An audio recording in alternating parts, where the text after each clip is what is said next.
Yeah, Welcome. yeah. I've seen this guy before. Welcome to another episode of Footy Brews. And Yeah, start it off. so started off with Liverpool Real Madrid. Started off with really exciting football for the first, 20, 30 minutes, I thought. I thought Liverpool were really putting on the pressure. They had to. They had their backs against the wall. And Real Madrid was having a hard time coping at first. They did hit on a few counterattacks, but really Liverpool was looking solid. For sure. I saw the first 20 minutes too, and like I was like, okay, you know what? I'm like Liverpool might actually do it on the side of how Liverpool has done it before. They have the heart. That's never been a problem, and I think that's throughout the EPL season. That's what's been missing. That fight that they usually always had, that Klopp brought. So first 20 minutes came in hot. Good chance Liverpool fans will be talking about that miss by Salah. Yeah, Salah, right off the bat, he really had the chance, and he nine gave of him the eyes. I don't know what he does. It was just a pass into the net, and I think that was one of the most detrimental misses for them throughout the rest of the game because that Mhm. goal early on changes the game. Yeah, But I think the big takeaway for me also was when I saw the lineup. One thing I didn't understand was James Milner instead of Thiago. I don't know, maybe Thiago picked up a knock or what is going on. In my opinion, it's not like James Milner played awful for the game he he played. he had a great shot in that first half, almost top corner, right, with a Courtois good save. Yeah, But I think maybe he added some more energy to the table. I know Thiago, Alcantara is a slower energy player. He's just yeah, more distributing, and I think Klopp needed to try something new. I think it was a good idea from him, to be honest. yeah. You know what? In my opinion, I like Thiago, and I think Milner does bring a different type of game. Maybe because just in the sense that Milner is a pinpoint passer from long balls, and maybe that's he wanted to spread the game open, break up the defense line for Madrid. And you know what? Hats off to once again Zidane showing what a great manager he is in the sense that no two of his biggest center backs gone for the season, Nacho Militao, had the game of their lives. Hmm. Unbelievable in the middle. And you know what? That D line was so solid. Mendy has not been talked about enough. Left back right now, maybe one of the top three in the world. He is playing unbelievable. And you know what? Great attacking on Liverpool. Basically, I'd say just not being clinical enough. That's the biggest takeaway for me. And they're going to be they Hmm. shoot themselves in their own foot in the sense that normally you want to finish those chances. They didn't, and Madrid just solid in the D, played a very counter-attacking style, and kind of how we expected, right? We knew Liverpool Yeah, would no, take we on. totally predicted this. They played it smart. Zizou had his game plan and they executed, right? They just didn't concede, Yep, and they had such a big lead that, if they scored one goal, it was practically infeasible. yep, And they had a few chances, yep, right? Benzema came close. yep, But you know, uh they played exactly how they planned, and it worked really well. So credit to Zizou. yep, And we're excited to see more of Real Madrid in the next leg. for sure. And I guess we'll see what happens because I'm pretty sure it's Real Madrid versus Chelsea, so we'll see what that goes. But Oh, really? yeah, yeah. So that's the next topic point. But yeah, another one, great game again in the sense, kind of reminded me kind of how Bayern attacked. Um, what's it called? PSG? PSG. Very similar in a way that a lot of possession, a lot of outside the box. 33 crosses for Liverpool into the box. In my opinion, that's great. But try something new in the sense that you got players like Jota that you bring in, Mane, Saleh. These aren't tall Mhm. players. You're going against Militao and Nacho, Mendy. Yeah, These are guys that are tall, and you know that's what? tough. You're tossing in these what's it called, the crosses into the box, and it seems like a lot of like just crossing for the sake of crossing. And in the last 30 minutes, I saw a lot of it. And in my opinion, try something else. I like the ideas where they were doing these cute little chips over the back line, and that was like Mm, pretty threatening. But overall, I feel they should have brought something else to the game. They didn't have that finishing touch. They built up the play beautifully, mhm. get to the box, do something different. No players really, in my opinion, took enough one-on-ones. A lot of just not individual performance players where Salah barely took on players. Mane, not that much. Bobby, basically invisible, I honestly think. And honestly, on the biggest chances they had, they missed. And same with Real Madrid. Vinicius came close. And in my opinion, Vinicius, oh my God, bro, work on your finishing. One-on-one, hit it over Yeah. the guy. But no, Yeah, I know. overall, good performance. I'm To very, be very honest, yeah, I'm sorry to interrupt, but to be honest, I thought Liverpool did play well considering their bad form at Anfield recently, right? exactly This right was one of their better performances. for sure. They have had their problems this season, and you know, to be honest, we predicted Real Madrid to go through, and it was for a reason. That Liverpool didn't have enough going for them this season to just really manage, you know, a good run of form at this point of the season. It's just not possible, and it's just unfortunate for them. But yeah, we'll see them more next season, see what happens. But another exciting game today, Man City and Dortmund. What did you think? Great, great game. Honestly, Man City playing unbelievable soccer again. Couple little rough on the edges in the back, causing the goal, but honestly, that was just kind of like reminded me of like the Bayern goal, kind of just a lucky bounce, perfect place. But Hats what off a to shot. What a shot by Bellingham. And we were team. talking about, you know, all these young prospects in England, and Bellingham's certainly one of them. What a top corner shot. What a bit. Sure, Ederson could have done a bit better, Yeah, but you can't discredit that the way he opened up his body and really placed it there, put it just enough power. yeah, Those are the goals you like to see.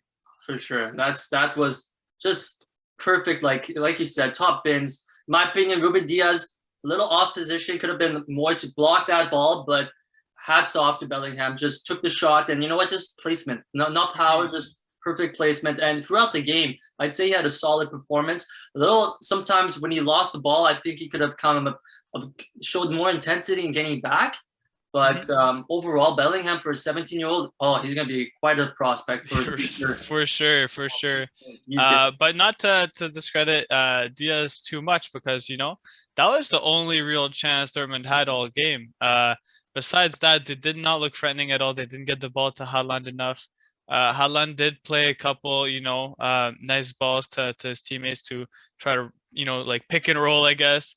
But like they just didn't have enough, right? And Man City really controlled the game. You know, in terms of the penalty, they definitely earned it. What kind of defender defends like this and then blocks the like it? Come on now. You know, he might think it's a little harsh. I think it was definitely a penalty. I think you do too. I think we agree on that. And thank God Mahrez finished it. Man City has so much trouble finishing penalties, which is weird to think that such a strong team with so many goal scorers has a hard time with that, but it's true. So thank God, you know, Mahrez really scored that one. Otherwise, we might have seen some flashbacks of past Man City performances in Champions League, and it would have been a bit scary for Pep. So I'm sure he was relieved as well. Oh, I 100% think so. Like you said, right? I was surprised. It's like oh, KDB's on. I was like, "Are you not taking that pen?" I saw Yeah. Perez and I was like, "Ooh, Mahrez has missed 3 penalties throughout like I think the last year and a bit." Hmm. So Man City, as you said, right, had penalty misses, but I agree with you. No defender goes in, and as a Dortmund fan, I'm raging at Emre Can. Oh Cost my us two gosh. goals in 2 games. You know what? I feel bad for the And almost another guy. penalty last game. Yeah, yeah, and you know I feel bad for Emre Can, but he can't not look at that and see why is your head there and then your arm there without the intention to kind of use your arm as to block it, you know? I mean, So he's a veteran. He should know better. So, you know, exactly. there's no excuses for him at this point. But another player that, you know, we should definitely mention, Phil Foden. Again, another prospect. What a player. Yeah, And what a shot, right? Fantastic goal near post. And another player that really performed well for Man City, I think, probably more important than the other two even, was Bernardo Silva. The way he mhm, controlled the midfield, kept the tempo high, yep. really fought back on defense, but was always available for a pass going forwards. And I think the whole team just played really well, kept possession, they kept control of the game. And when you were watching it, even though they were down 1-0 at in the first half, you never really had that feeling that they were fully gonna lose control because they were just dominant. I completely agree. I saw that goal and I'm like, okay, good goal, mistake, but I feel like they're gonna bring it back up. And Hmm. in my opinion, I was like, big takeaway was Zinchenko starting over Cancelo, and I was like, okay, That's true. maybe Pep's playing more of a defensive mind because Cancelo is very attackive, so maybe he'll play kind of a left wing back with Zinchenko being able to come and tuck back in. But 20 minutes, he was just a little shaky, and then he kind of stepped up. I think that going forward on the left side, they did miss those kind of like threatening attacking runs from Cancelo, where Zinchenko, in my opinion, is not as good as a one-on-one. I think Cancelo is one of the best left backs in the world going forward. And hats off still to. Yeah, I rate Cancelo as well. Like I think he's the better left back for sure. But I think in this game, the structure Zinchenko added to the team, he really stretched him on that left side. Yeah. And he just really added that structure and without, Cancelo making any silly mistakes at the back, I think that was really the only way for Dortmund to come back, because with a proper, Pep structure, Paula, they were solid. They were super solid. That they know how to keep that ball. Like it's just glued to their feet, tight positions in the back and the front. Anywhere they go, there's overloads everywhere. Like Yeah, a C player gets the ball, it's like all the Man City players. It's like as a coach, I used to always like you always that's say the dream.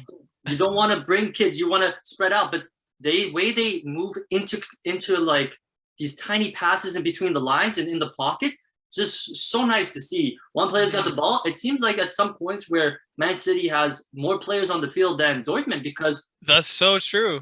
some, And when you look at the Dortmund press, they were not up to standard. They did not know how to cope. It was like one at a time.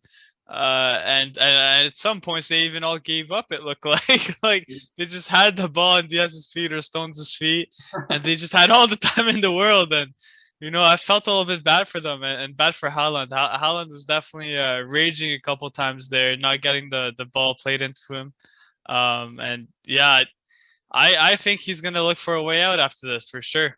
well, you know what's a big takeaway is Dortmund might not make it to top four, so that means no champions. No champions. Hallard is gone. Right? Yeah, that was their promise. Right? And if they don't make it to top four, which it seems like right now they might not.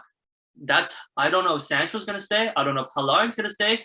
A lot of the big players love that Champions League spot, and I don't know. Hallard to me did basically what he needed to do. It seemed very like similar style. I feel like coach should maybe look for different areas of threatening, but kind of just seemed to toss it to Hallard. Hallard hold the ball. That's how the goal got scored, right? Hallard got the ball, held the ball for a bit, tossed it in, and you know what? It worked that one time, but other than that one chance, it didn't seem too many times that Dortmund were going to score. Well, the problem is once Man City realized they just have to stop them from giving the ball to Haaland. Exactly. But Dortmund didn't really have another outlet, and they really struggled.